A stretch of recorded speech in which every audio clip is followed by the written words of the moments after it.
2절씩 교독합니다. 너희가 예루살렘이 군대들에게 에워싸이는 것을 보거든 그 멸망이 가까운 줄을 알라. 그때에 유대에 있는 자들은 산으로 도망갈 것이며 성내에 있는 자들은 나갈 것이며 촌에 있는 자들은 그리로 들어가지 말지어다.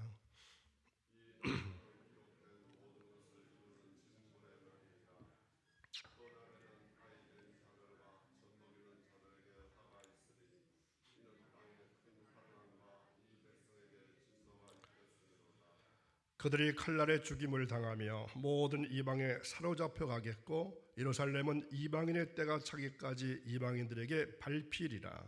1월 성실에는 징조가 있겠고 땅에서는 민족들이 바다와 파도의 성난 소리로 인하여 혼란한 중에 곤고하리라.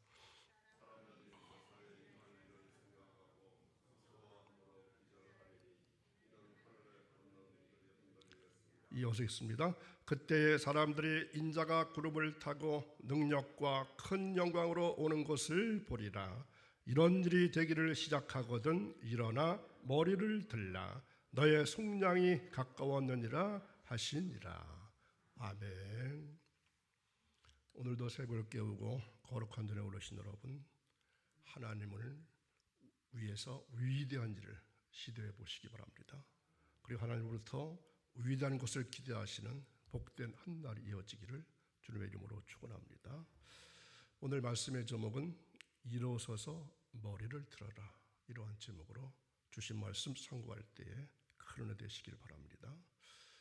우리는 성경을 공부하면서 역사에 치중하지 않도록 조심해야 합니다. 그때 당시에 역사에 기울어져서는 안 된다는 말씀입니다. 또 그때 당시의 사건에 치우쳐서도 안 됩니다. 그리고 당시에 실제로 있었던 문제들이 오늘 우리에게 있어서 문제가 되어서도 안 됩니다.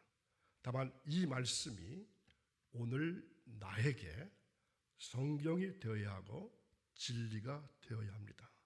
그래서 이 말씀을 주신 하나님의 목적을 잘 알아서 이 말씀으로 우리의 신앙이 성장할 뿐만 아니라 결실을 잘 맺어야 합니다.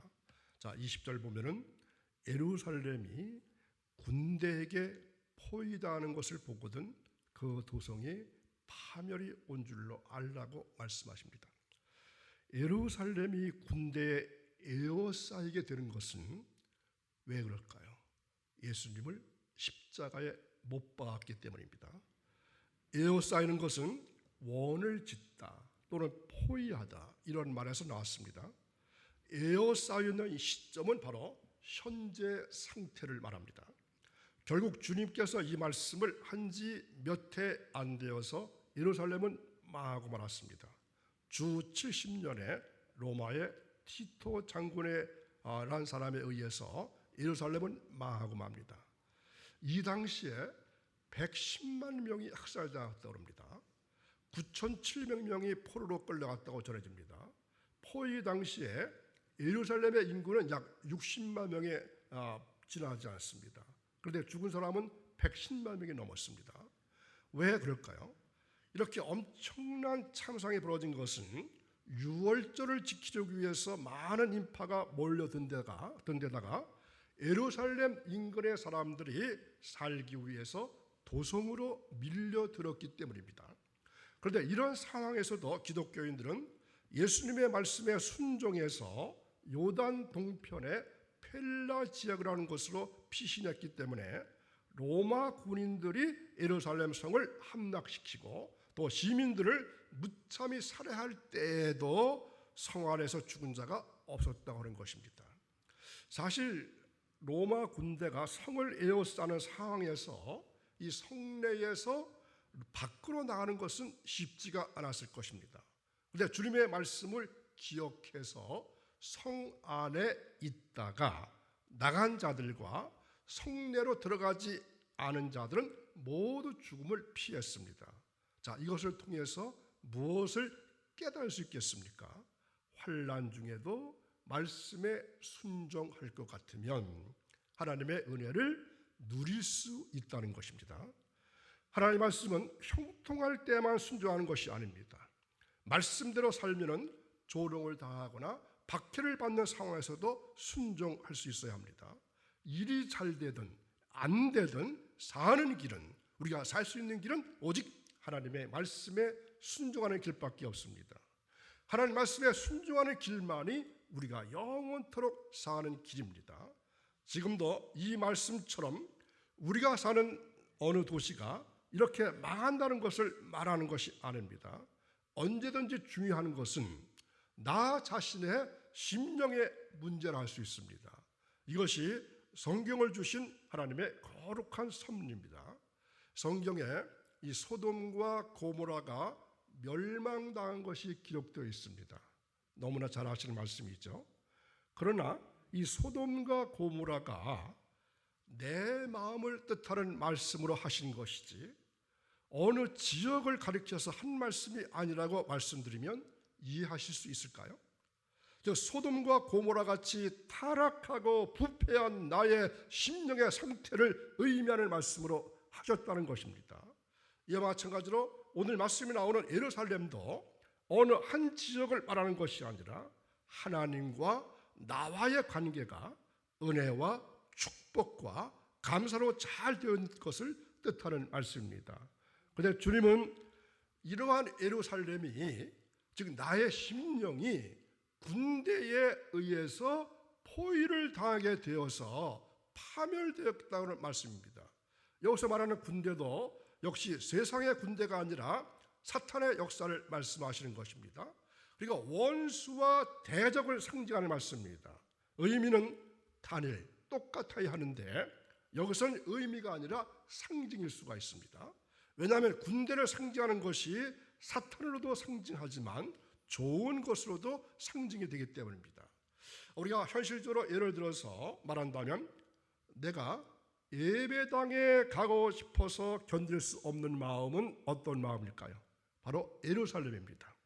그러나 예배당은 가서 뭐하냐 라고 할 때는 예루살렘이 포위당하고 있는 상태를 말합니다.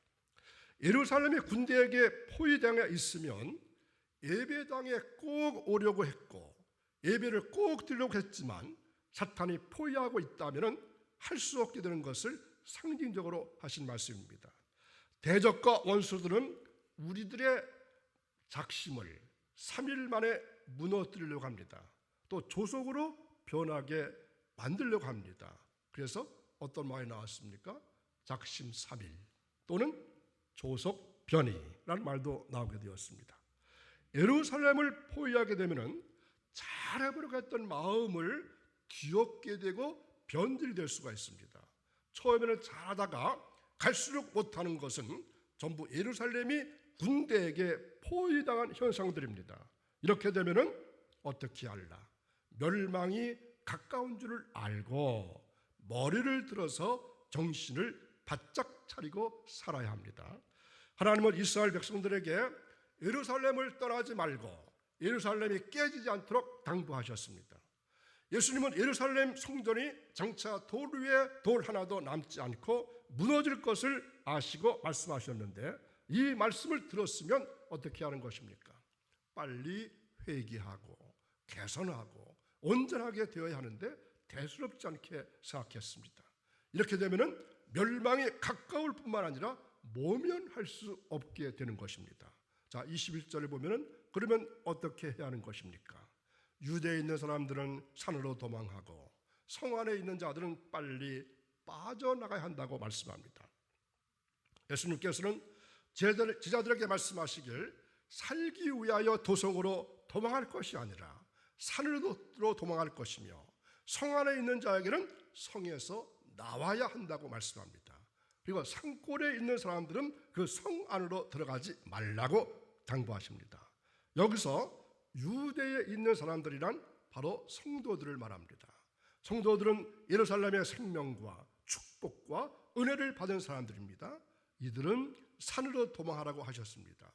여기서도 산으로 도망하라고 하니까 등산한 산, 그런 산을 말하는 것이 아닙니다. 우리는 산으로 가야 하는데 도망이란 군대의 손이 닿지 않는, 즉 사탄의 손이 닿지 않는 곳으로 가라는 말씀입니다.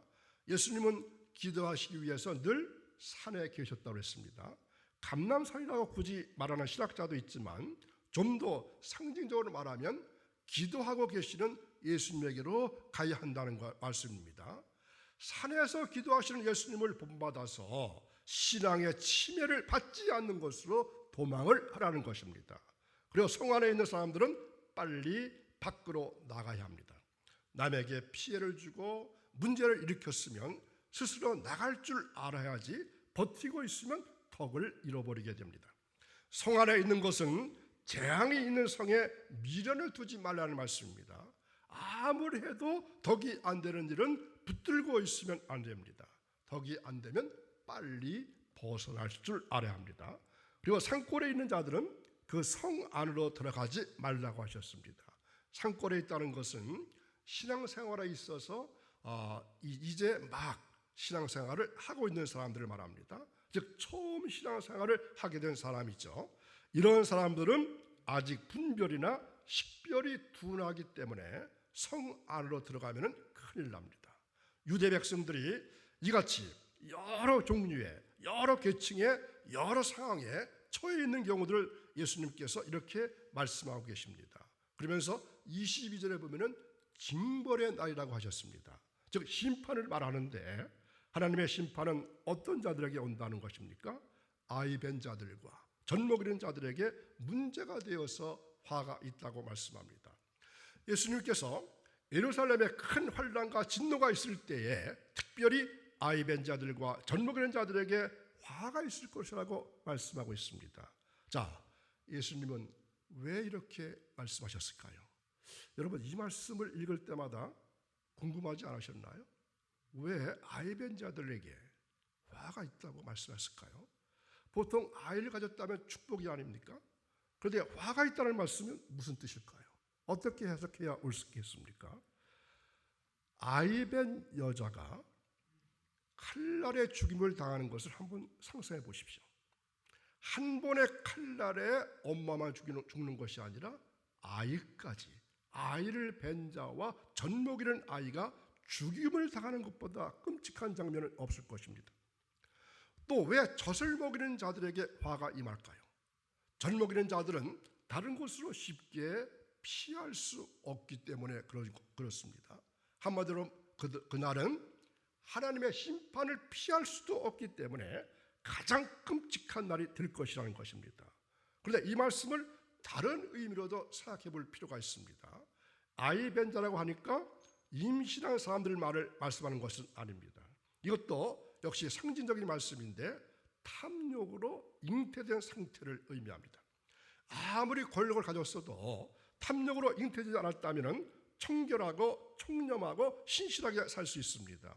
그러므로 탐욕을 가진 자들은 화를 당하게 된다는 것입니다. 그 다음에 젖먹이는 자는 믿음의 본질을 세상에 누출시키면서 사는 사람들, 또 소망의 본질을 세상에 누출시키면서 사는 사람들을 말합니다. 그리고 사랑의 본질을 세상에 누출시키면서 사는 사람들을 말합니다.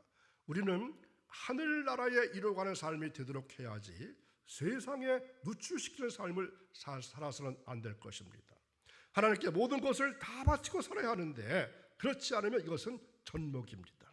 그러니 온 천하를 얻고도 자기 목숨을 잃으면 무슨 소용이 있겠습니까? 나도 모르는 사이에 젖먹이를 데리고 사는 것과 같은 신앙생활은 큰 화를 당하게 된다는 말씀입니다. 믿는 자들은 세상이 악하거나 험하거나 평화롭거나 살기 좋은 때나 나쁠 때나 관계없이 이래도 상급 저래도 상급이 될 수 있도록 신앙생활을 해야 된다는 교훈입니다. 그러면서 24절에는 결국 순교자로 살 것인지 아니면 개죽음을 당할 것인지 갈라지게 된다고 말씀합니다. 영광스러운 삶이 되어야지 부끄러운 삶이 되어서는 안 됩니다. 칭찬받을 삶이 되어야지 민망스러운 삶이 되어서는 안 됩니다. 이것이 이방 사람들의 때가 차기까지, 즉 하늘나라의 스코어가 올라가고 있다는 것을 미리 알려주시는 말씀입니다. 이런 때는 1월 성신의 징조가 있는 때요, 민족들이 바다와 파도의 우는 소리로 인해서 혼란 중에 곤고하게 되어지는 때를 의미한다고 말씀합니다. 자, 1월 성신에서 1은 무엇을 가리킬까요? 태양을 말합니다. 태양은 진리를 의미합니다. 그리고 달은 교회를 뜻합니다.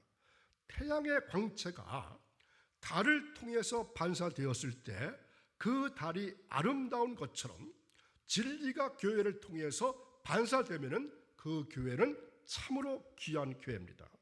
달이 햇빛을 반사하는 것처럼 교회는 진리를 세상에 비추어야 합니다. 그리고 성신이라는 것은 별들을 말하는데 이것은 성도들을 뜻합니다. 말세는 진리가 가려지고 교회가 변질되고 성도가 타락되지 않도록 조심해야 합니다. 요새 교회도 개혁이 된다고 말씀하는 말들을 많이 하는데 교회에 과연 개혁이 필요한 것일까요? 교회라고 하는 이름이 붙으면 언제나 신령한 것입니다. 주일마다 교회에 와서 성도들은 신령해지고 온전해지고 참되어져 가는 것입니다. 머리가 되신 예수 그리스도 안에 들어와서 날마다 새로워지게 하는 것이 바로 교회입니다. 그런데 교회라고 하면서 이렇게 되지 않는다면 그것은 교회가 아닙니다. 그러므로 교회에 다니면서 뻔뻔할 수가 없고 남에게 피해를 줄 수가 없습니다. 바다는 세상을 뜻합니다. 파도는 요란과 공포를 의미합니다. 우는 소리란 요동과 혼란과 통곡과 한숨의 외침을 말합니다. 어느 나라든지 나라가 뒤숭숭하면 무엇이 말이 일어날까요? 데모가 말이 일어나고 골기대 같은 것들이 많이 일어납니다. 한번 세상을 한번 둘러보십시오. 뒤숭숭한 나라는 그런 것들이 많이 일어나게 되었습니다. 그러면서 하늘의 세력들이 흔들릴 것이라고 했는데 하늘의 세력이 왜 흔들리는 것입니까? 천사들이 성도들을 위해서 많은 애를 쓰고 수고를 하고 성령의 역사하시는 교회는 문제될 것이 하나도 없습니다. 성령이 충만한 교회는 잠잠히 성령의 가르침에 순복하기 때문입니다. 그러면서 27절에 보면은 이제 전체적인 본문의 말씀을 통해서 역사가 되어질 교훈은 그때에 사람들은 인자가 큰 권능과 영광을 띠고 구름을 타고 오는 것을 본다고 말씀합니다. 무슨 말씀이죠? 주님께서 재림하셔서 다 정리하신다는 것입니다. 주님은 억울한 사람들을 억울한 채로 두시질 않을 것입니다. 괴로운 사람을 그대로 두시질 않습니다. 하나님은 당신의 백성들이 다 샬롬으로 평안하게 살 수 있게 하시는 통치자가 되십니다. 그러므로 억울하고 괴롭더라도 불만하고 불쾌해서 상급과 칭찬을 받지 못해서는 안 될 것입니다. 잘못된 불만과 불평을 하게 되면 민망하게 되고 또한 수치를 당하게 됩니다. 그래서 우리는 아무리 억울한 일을 당해도 주님이 재림하실 때까지 참아야 합니다. 그러면 큰 복을 받게 될 것입니다. 부모 혹은 형제 또는 사랑하는 친구에게 억울한 일을 당했을 때 보복하지 않고 참으면 큰 상급이 될 것입니다. 그러나 입술로라도 말로서라도 보복을 해버렸으면 받을 칭찬이 없게 됩니다. 하나님께 다 맡기시기 바랍니다. 왜냐하면 하나님만이 보복을 단단히 해주시기 때문입니다.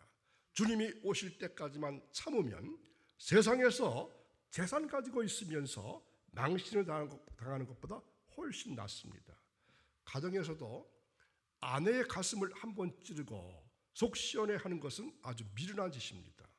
남편의 코를 납작하게 해주어서 좋을 게 뭐가 있겠습니까? 그래서 상급거리를 서투르게 다 망쳐버리면 안 됩니다. 큰 권능과 영광을 띠고 구름 타고 오는 것을 본다고 했습니다. 구름을 타고 오신다는 것은 진리대로 오신다는 말씀입니다. 우리가 진리대로 산 것에 대해서 주님이 증인이 되어 오신다는 말씀입니다. 즉 주님께서 내가 다 안다, 내가 다 보고 있었다 하시는 것입니다. 변명을 안 해도 다 알고 있으니 걱정 말라 이렇게 말씀하시는 것입니다. 그래서 재림하심을 주님을 기다리는 것이지 못된 짓 하고서 재림하실 주님을 기다리는 사람이 누가 있겠습니까? 자, 그러면서 28절 끝에 보면은 지금까지 공부한 것을 한마디로 말하면 머리를 들어야 하는 것을 말하는데 머리를 든다는 것은 어떤 의미일까요? 깨어 있으라고 하는 말입니다. 시험에 들지 않도록 기도하라고 하는 말씀입니다. 남이 시험에 드는 것이 걱정이 아니라 내가 시험에 드는 것이 문제입니다. 그렇죠? 남을 걱정할 필요가 없습니다. 남이 시험 드는 것을 걱정하는 것이 아니라 내가 시험 드는 것에 더 많이 걱정하십시오. 그러므로 지혜가 충만해야 하고 식별을 바로 해야 하고 기도해야 합니다. 하나님께 바싹 달라붙어 있어야 합니다. 집에서 무슨 일이 생기면 아내는 남편에게 바싹 붙어서 같이 주의해야 합니다. 아이들은 무슨 일이 생기면 부모에게 와서 바싹 달라붙어야 합니다. 일이 생기는데도 하나님과 떨어져 있으면 어떻게 할 것입니까? 하나님과 바싹 붙어 있는 것이 바로 뭘까요? 여러분 지금 나와서 기도하시는 바로 그 기도입니다. 종말의 날은 심판의 날인 동시에 구원의 날이 될 것입니다. 그날은 하나님의 구속 사역이 완결되는 날이기 때문에 구원받은 자들은 이때 머리를 들어야 한다고 예수님은 말씀하십니다. 그때 그리스도 안에서 죽은 자들은 부활을 위하여 일어나야 하고 살아있는 자들은 신령한 몸으로 변화되기 위해서 머리를 들어야 할 것입니다. 또한 그날은 그 생명의 가치가 완성되는 날입니다. 그날은 소망이 구현되는 날이고 하나님의 의가 승리하는 대환희의 날입니다. 머리를 들어서 이 험난한 세상을 평탄하게 발 아래로 밟고 승리로 영광으로 승승장구하는 여러분 되시기를 주님의 이름으로 간절히 축원합니다. 기도하겠습니다. 거룩하신 하나님 아버지, 저희들은 지극히 보잘것없는 존재들이지만 돌이켜보면 지난 한 주간도 스스로 높아지려고 했고 분에 넘치는 대접을 요구하며 살았습니다. 다른 사람을 대접하기보다는 대접만 받고 문화를 받기만을 원했습니다. 은혜로 받은 직분을 소홀히 생각해서 주님께 충성하기보다는 오히려 기득권으로 삼아서 이웃을 판단하며 정죄하기도 했습니다. 감사보다는 불평이 많았고 찬양보다는 탄식이 많았습니다. 썩어 없어질 세상의 것을 더 없이 모으는데 몰두하며 살았습니다. 입술로만 충성하고 손발로 봉사하는 데는 게을렀습니다. 이 시간 진실한 마음으로 회개합니다. 모든 죄를 용서하시고 이제부터는 구원받은 성도답게 살아갈 수 있도록 도와주옵소서. 하나님 특별히 간구합니다. 어머님을 먼저 하늘나라에 보내고 애통하며 슬퍼하는 최량 집사님 가정을 기억해 주시고 남은 장례 절차를 통해서 은혜 받게 해주시어서 애도가 충분한 애도가 되어서 실생활에 속히 복귀할 수 있도록 하나님 그 가정을 그 유자녀들을 기억해 주옵소서. 오늘 한 날도 살아갈 때에 주님 말씀 의지해서 승리하는 하루가 되기를 간절히 원하며 예수님의 이름으로 기도하옵나이다. 아멘.